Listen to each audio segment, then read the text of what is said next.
ఈరోజు మనం AP TET previous papers అనాలిసిస్లో భాగంగా 2024 అక్టోబర్ 6 ఆఫ్టర్నూన్ సెషన్లో జరిగినటువంటి ట్రై మెథడ్ బిట్స్ని అనాలిసిస్ చేద్దాం. మన యొక్క ఫస్ట్ బిట్, క్రింది వానిలో నిగమన ఉపగమం యొక్క గుణం కానిది. సో ప్రతి ఒక్కరు కూడా ఆప్షన్స్ని చదివి ఆన్సర్ని ఫైండ్ అవుట్ చేయండి. నేను ఆన్సర్ రివీల్ చేశాక చెక్ చేసుకోండి. అలాగే క్వాలిటీ అనేది వీడియోది తగ్గినట్లయితే కొంచెం క్వాలిటీ పెట్టి చూడండి. వీడియో అనేది మీకు చాలా యూస్ఫుల్ అవుతుందని బిలీవ్ చేస్తున్నాను. అండ్ ఆన్సర్ ఆప్షన్ 2, ప్రాథమిక స్థాయి బోధనకు తగిన పద్ధతి.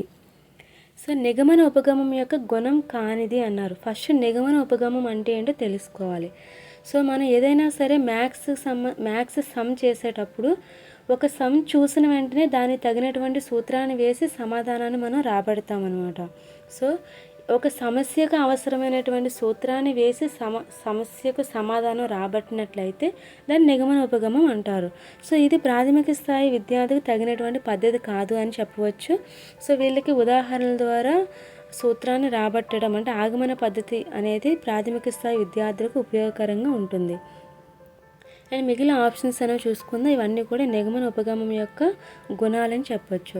సో ఈ నిగమన ఉపగమం అనేది ఉపాధ్యాయులు అలాగే విద్యార్థుల యొక్క కాలాన్ని, శ్రమను ఆదా చేస్తుంది. అలాగే విద్యార్థుల్లో జ్ఞాపక శక్తిని పెంపొందిస్తుంది. అభ్యాసం, ఆవర్తనం, అనుబంధ కార్యక్రమాలకు ఈ పద్ధతిలో అవకాశం అనేది ఉంటుంది. అండ్ నెక్స్ట్, విద్యార్థులు తమ నిజ జీవిత సన్నివేశాలను అంచనా వేయడం, ఊహా సామర్థ్యాలను అభివృద్ధి పరుచుకునేలా తయారు చేయడం అనేది. ఆన్సర్ ఆప్షన్ 1, ప్రయోజన విలువ. సో ఏ విలువ అనేది తన యొక్క నిజ జీవిత సన్నివేశాలను అంచనా వేయడం అండ్ ఊహా సామర్థ్యాలను అభివృద్ధి పరుచుకునేలా తయారు చేయడం అనేది చేస్తుంది అని అడిగారు. సో ఆన్సర్ ప్రయోజన విలువ. అండ్ నెక్స్ట్ క్వశ్చన్, క్రింది వానిలో ఏది స్పష్టీకరణము? ఆన్సర్ ఆప్షన్ 4, దీర్ఘ చతురస్ర వైశాల్యాన్ని జ్ఞప్తి తెచ్చుకొనుట. సో ఈ క్రింది వానిలో ఏది స్పష్టీకరణం అని అడిగారు. సో ఇక్కడ ఆన్సర్లో జ్ఞప్తికి తెచ్చుకొనుట అనేది ఏదైతే ఉందో అది జ్ఞానాత్మక రంగానికి సంబంధించినటువంటి స్పష్టీకరణ అని చెప్పొచ్చు. సో జ్ఞానాత్మక రంగంలో మొత్తం 6 లక్ష్యాలు ఉంటాయి. జ్ఞానం, అవగాహన, వినియోగం, విశ్లేషణ, సంశ్లేషణ, మూల్యాంకనం. సో సవరించినటువంటి బ్లూమ్స్ వర్గీకరణలో జ్ఞానాన్ని జ్ఞాపకంలో ఉంచుకోవడం అని చెప్తాం. సో ఈ జ్ఞానంలో భాగంగా 2 స్పష్టీకరణలు ఉంటాయి. ఒకటి జ్ఞప్తికి తెచ్చుకొనుట, 2 గుర్తించుట. సో ఇక్కడ జ్ఞప్తికి తెచ్చుకొనుట అనేటువంటి స్పష్టీకరణ అనేది ఇచ్చారు కాబట్టి ఇది మనం స్పష్టీకరణ అని చెప్తాం. అయితే ఏ రంగానికి సంబంధించి అని అడిగితే జ్ఞానాత్మక రంగానికి సంబంధించినటువంటి స్పష్టీకరణ అని చెప్తాం. అండ్ నెక్స్ట్ క్వశ్చన్, ఆనంద్ అనే ఒక 6వ తరగతి విద్యార్థి తనకివ్వబడినటువంటి సమస్యను మరింత స్పష్టంగా అర్థం చేసుకోవడానికి మరలా తన సొంత మాటల్లో రాసుకోవడం అనేది. ఆన్సర్ ఆప్షన్ 1, పునఃప్రవచన పద్ధతి. అండ్ నెక్స్ట్ క్వశ్చన్, పాఠశాలలో విద్యార్థుల యొక్క అభ్యసనం పాఠశాల బయట జీవితం అంటే నిజ జీవితంతో ముడిపడి ఉండాలి అని సిఫార్సు చేసినది. Answer option 1, NCF 2005 and option 3, AP SCF 2011.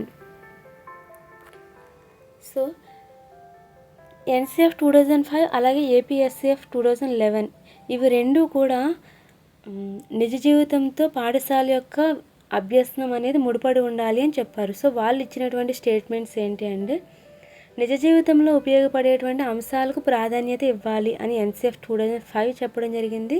అలాగే నేర్చుకోవడం అనేది పాఠ్యపుస్తకాలకే పరిమితం కాకుండా బయట ఉన్నటువంటి జ్ఞానంతో అనుసంధానం చేయాలి అని AP SCF 2011 చెప్పడం జరిగింది.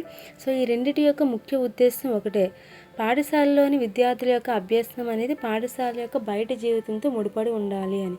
అందువల్ల ఆప్షన్ 1 అండ్ 3 రెండు కూడా రైట్ ఇచ్చారు. సో ఇది ఫైనల్కి ఆధారంగా చెప్పడం అనేది జరుగుతుంది. నెక్స్ట్ క్వశ్చన్, గణిత పీఠికలో ఉండేటువంటి ప్రధాన సామాగ్రి. Answer option 4, A, B, D. So గణిత పేటికలో ఉండేటువంటి ప్రధానమైనటువంటి సామాగ్రి ఏంటి అని అడిగారు. సో గణిత పేటికలో మొత్తం 7 వస్తువులనే ఉంటాయి. 1 డామినోలు, 2 జ్యామితీయ ఘనాకారాలు, 3 నేపియర్ పట్టీలు, 4 ఘనాకార కడ్డీలు, 5 పూసల చట్రం, 6 క్యూస్నేర్ పట్టీలు, 7 భిన్నాల చట్రం. సో ఈ 7 ఇక్కడ మొత్తం మనకి 3 అనేది ఇవ్వడం జరిగింది. అందువల్ల గణిత పేటికలో ఉండే ప్రధాన సామాగ్రి ఏమని చెప్పొచ్చు? ఘనాకార కడ్డీలు, నేపియర్ పట్టీలు, భిన్నాల చట్రం. అండ్ నెక్స్ట్ క్వశ్చన్, క్రింది వానిలో విజ్ఞాన శాస్త్రవేత్త లక్షణం కానిది? ఆన్సర్ ఆప్షన్ 3, ఏదైనా నిర్ణయాన్ని అంత్య నిర్ణయంగా అంగీకరిస్తాడు. సో ఇది విజ్ఞాన శాస్త్రవేత్త యొక్క లక్షణం కాదు అని చెప్పొచ్చు. సో మిగిలినటువంటి 3 స్టేట్మెంట్స్ చదివితే ఈ 4వ స్టేట్మెంట్స్ తప్పు అని కూడా నిరూపించవచ్చు. ఇక్కడే ఒక పరిస్థితిని వివరించిన తర్వాత ఆ పరిస్థితి అలాగే ఫలితం ఎలా వచ్చాయో విశదీకరిస్తాడు. అలాగే సత్యం పట్ల ఉన్నటువంటి తన యొక్క దృక్పథాన్ని మార్చుకోవడానికి తగిన ఆధారాలు లభించినప్పుడు తన యొక్క అభిప్రాయాన్ని మార్చుకుంటాడు. అలాగే విమర్శనాత్మకమైనటువంటి వైఖరి కలిగి ఉంటారు. ఎవరైనా ఏదైనా ఒక స్టేట్మెంట్ ఇచ్చారనుకోండి, ఆ స్టేట్మెంట్ అనేది ఎలా వచ్చింది, సో ఆ స్టేట్మెంట్ అనేది రావడం గల కారణాలు ఏంటి, సో ఇలా ఆధారాలు అనేవి అన్నీ కూడా సేకరిస్తారనమాట. అందువల్ల అంత్య నిర్ణయం కింద ఆ స్టేట్మెంట్ని అంగీకరించరని చెప్పవచ్చు. అండ్ నెక్స్ట్ క్వశ్చన్, తరిగిపోయే మరియు తరగని శక్తి వనరులు వాటి యొక్క ఉపయోగంపై ఫ్లోచార్ట్ తయారు చేయమని ఉపాధ్యాయుడు విద్యార్థులకు సూచించాడు. ఇది ఏ విద్యా ప్రమాణానికి చెందుతుంది? సో మనం ఈ క్వశ్చన్లో మనం ఒక కీవర్డ్ అనేది చూడొచ్చు, ఫ్లోచార్ట్ తయారు చేయటం. సో ఈ ఫ్లో చార్ట్ తయారు చేస్తున్నాము అంటే డైరెక్ట్గా ఆన్సర్ ఏమని చెప్పచ్చు? ఆప్షన్ 1 పఠనైపుణ్యం. అండ్ నెక్స్ట్ క్వశ్చన్, నమూనాలు, మాదిరులు, వస్తువులు, తోలుబొమ్మల లాంటి బోధనోపకరణ సాధనములు ఈ కోవకు చెందుతాయి. ఆన్సర్ ఆప్షన్ 2 త్రిమితీయ సాధనాలు. సో ఇవన్నీ కూడా 3D ఎయిడ్స్ అని మనం చెప్పవచ్చు. అండ్ నెక్స్ట్ క్వశ్చన్, జాతీయ నూతన విద్యా విధానం 1986 గుర్తించిన 10 మౌలిక విద్యా ప్రణాళిక రంగాలకు సంబంధం లేనిది. ఆన్సర్ ఆప్షన్ 4 అశాస్త్రీయ ధోరణి.